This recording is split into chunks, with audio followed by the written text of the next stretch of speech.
In May of 2020, FreightWaves Live is headed back to the largest freight market in the Southeast, Atlanta, Georgia.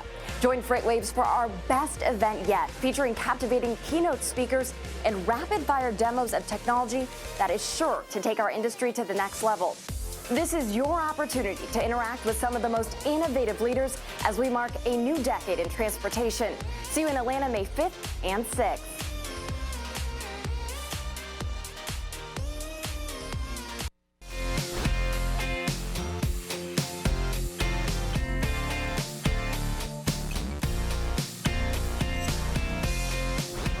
Hello and welcome to this Tuesday edition of FreightWaves NOW. I'm your host Anthony Smith, and coming up we're going to have the lovely Donny Gilbert giving us a broker update. We also have Andrew Cox with a shipper update, but first a word from Zach Strickland with the carrier update brought to you by PowerFleet. Stay tuned.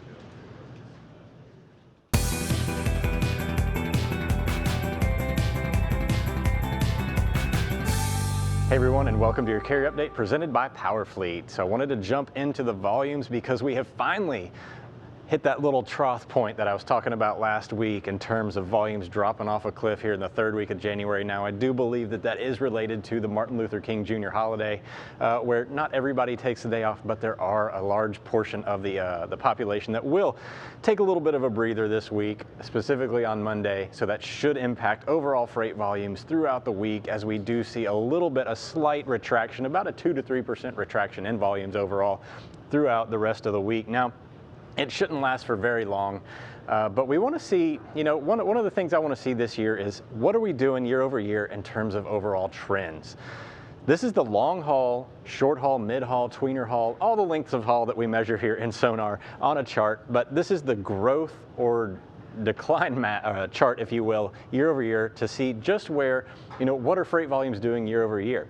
The long haul volumes are that and short haul, the only two that are growing year over year. We've got a 4% increase in long haul freight volumes versus this time last year, and a 1% increase in short haul freight volumes. Now, what does this mean for carriers moving forward? Well, the more long haul freight there is, that's going to be a lot more disruptive to the freight market environment. So you're going to have a lot more trucks leaving.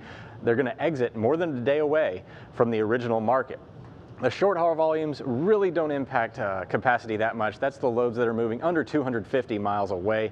That's within a day's reach. You can go out, come right back, and it doesn't really disrupt the market that much because you don't have a lot of moving parts. So we're going to watch this moving into the year to see if we do have more growth in the long haul sector versus the shorter haul freight in the country. Now, in the next chart I want to pull up is this is the reefer volume index for the country. 13% year-over-year increase in reefer volume. So this has been a pretty big segment over this winter.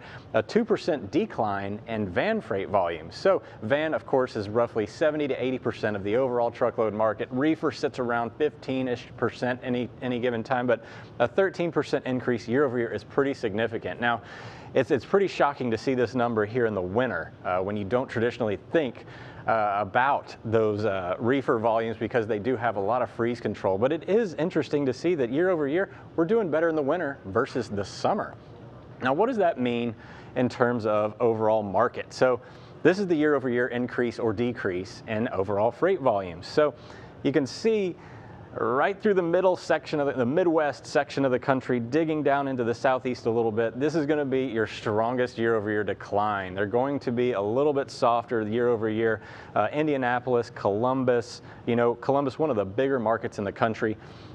And up here around Illinois, Chicago, not doing as great year over year. So you definitely need to watch that area for any potential changes year over year. This has not been a real healthy part of the country so far this year. Now, out here in the East Coast, around the Northeast, a lot of activity moving so far. So I've talked about the long haul or the long-term trends. Let's look at some of the shorter-term trends. Now, this is the week-over-week change in tender volumes, if you will. So again, the Midwest starting to pick up a little bit more versus last week. You've got Savannah market down here picking up just a slight bit. Atlanta's up 1.8%.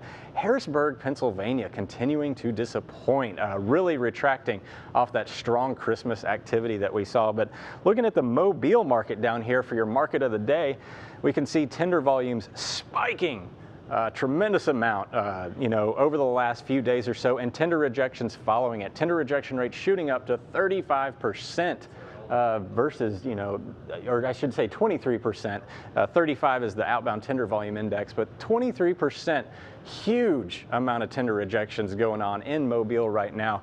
So make sure if you are a carrier operating in this market today, you do keep your rates a little bit more elevated moving into the next few days or so, because you definitely don't want to take that call and then reduce your margins, and then you're stuck, hauling something for about 15 to 20% cheaper than you would normally have made it. So anybody operating on the Gulf Coast today, make sure that you are aware of the Mobile market. And that'll do it for today's Carrier Update. The comprehensive logistics offerings from PowerFleet cover in-cab ELD, fleet management, trailer tracking, cargo monitoring, and tracking other assets such as chassis and intermodal containers. Power up your operations with PowerFleet.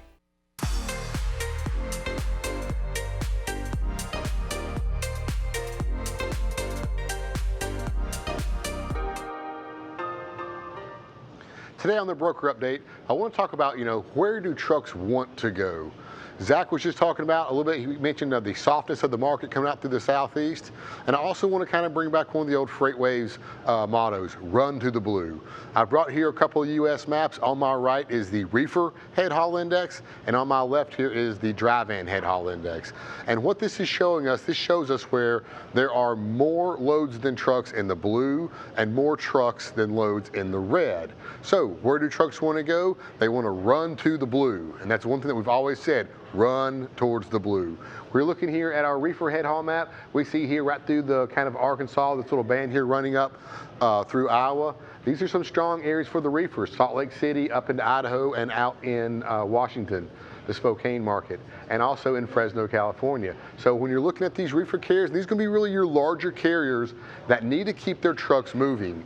This map does not have anything to do with rates. This is strictly where is the freight at, where is there more freight than trucks. And that's where these larger carriers want to send their drivers. Of course, if this is where they want to send their drivers from a brokerage perspective, you'll probably get a better rate. You should get a better rate or push their rates down if you're getting them to an area that they need to run.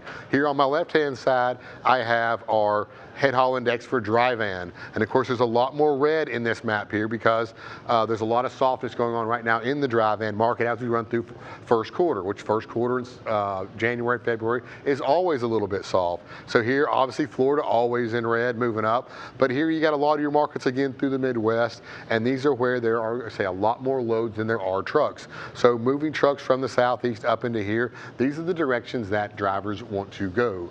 Now, you should get a better rate going to the blue markets, but that doesn't mean you can't go to the other markets. You have to understand if you're going to go from blue to red, well, sure, you can do that, and drivers will go to the red for a higher rate. So understand if you're going the opposite direction, you're going to have to increase your rates. But speaking of rates here, let's kind of look at what drives our rates right now. I'm going to bring you a reefer. This is our tender rejection map for reefers.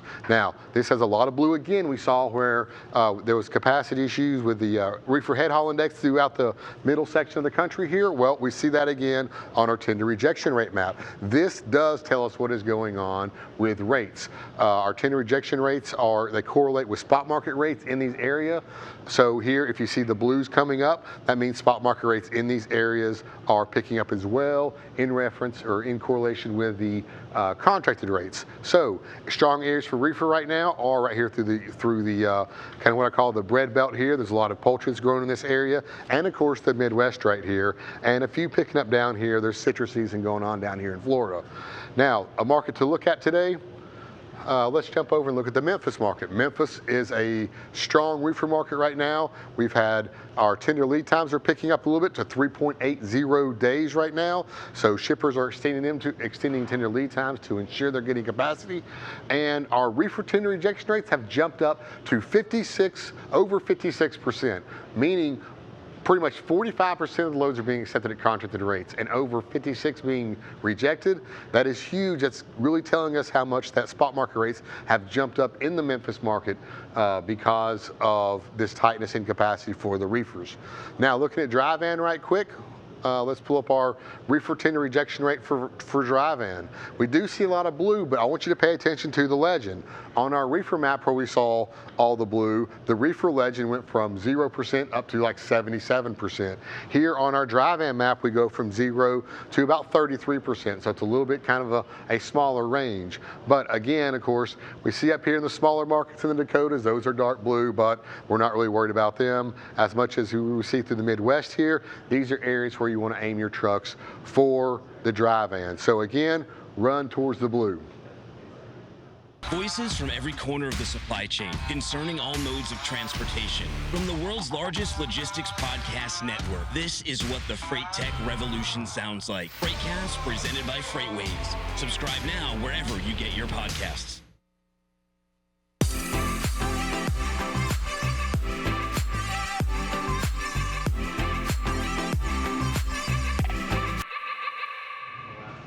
Hello and welcome to your shipper update. I'm Anthony Smith and I'm here with Andrew Cox. Andrew, what do you have for us today?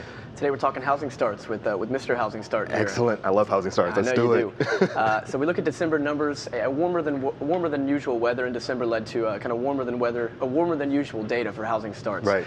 So if you look at it month over month, we're up 17% December over November, and over a relatively weak end of 2018 to housing starts, they were up 41% this December over last December. Right.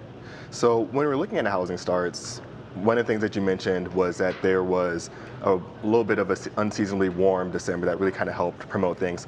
One of the other things we saw was that the interest or the mortgage rates have been low for so long. There's a lot of pent-up demand, and so what we're seeing here is a lot of that pent-up demand actually kind of being acted upon. Definitely so. And there's, people, economists like to look at single family versus multifamily. Right. And, they read more into single family because it's kind of more of a bigger risk and people are feeling confident enough to go and live on their own. But we had both go up pretty significantly. Single family was up 11% year over year, and multifamily was up actually 32%, which was a 33-year high in multifamily housing starts. So pretty strong numbers. Right, right. And as you mentioned, single family definitely one of the more stable movers, multifamily being much more volatile. Yep. The other thing is it's a bit of a difference when we go different regions, right? So when we're looking at the South region, that's much more popular for the single family homes. Mm-hmm. Northeast region, a lot more of a mature area, going to be a little bit more leaning heavily to the multifamily starts, but really this latest month we saw growth all across the board. Yeah, we saw following a little bit of a similar trend throughout the U.S. that people are kind of leaving more densely populated areas and moving to cities like Chattanooga and cities in the Midwest. Right. So if you saw the North and the West, they kind of had a little bit slower growth, but the Midwest and the South was just absolutely exploding. Right. So yeah, they more than made up for the decline in the West and the Northeast. Excellent. And so when we're looking at housing starts, one of the things that is really kind of mindful to keep in mind is that the initial housing starts, and that's really going to drive the flatbed activity. But there are downstream effects, right? So when we're looking at housing starts, people, when they feel confident about buying a house, they're also filling it up with new stuff, right? Appliances, right. Furniture. And so that's one of the other areas that we're going to be looking at, right? When we're looking at dry van volumes and rejection rates, is what those volumes are doing and really kind of keeping an eye on those retail segments that are really tied to housing starts. Certainly, man. There's a lot of read-throughs from the housing into the general economy. I think housing makes up nearly 20% of the U.S. GDP, so it's a major contributor to U.S. economic growth. And moving forward into 2020, we can kind of look at permits as well. This gives a kind of a leading indicator for the next coming months of housing starts. And while the numbers were a little bit disappointing, slightly below the November numbers, there was still a good number. You can see this 5-year growth in housing permits. Right. And I think this is going to continue into 2020. And one of the reasons is the interest rates, which you mentioned earlier, are so low. The cost of borrowing is making a lot of home builders and home buyers confident. Another is the Home Builder Sentiment Index, which comes out monthly. That grew sequentially throughout 2019 and ended up like 20 points higher than it did in the end of 2018. Right. And then lastly, the new NAFTA is going to make a big impact on building materials, which is going to lead into the flatbed market and into manufacturing and industrials. We get a lot of our wood from Canada, and now that the cost of wood may come down, it's going to give those home builders and home buyers even more confidence moving into 2020. Right, so a lot of catalysts really kind of pushing forward the housing sector, and that's really going to contribute to freight volumes and really to overall economic growth. It should, yeah. Excellent. Great. Andrew, thank you so much for that update. and thank you so much for tuning in. That's going to do it for this Tuesday edition of FreightWaves Now. The content doesn't stop here. We're always posting around the clock on all your favorite social media platforms, and we have our FreightWaves TV app, so check us out on all your favorite streaming platforms, including Apple TV. Thank you so much for tuning in, and we'll see you on the next episode.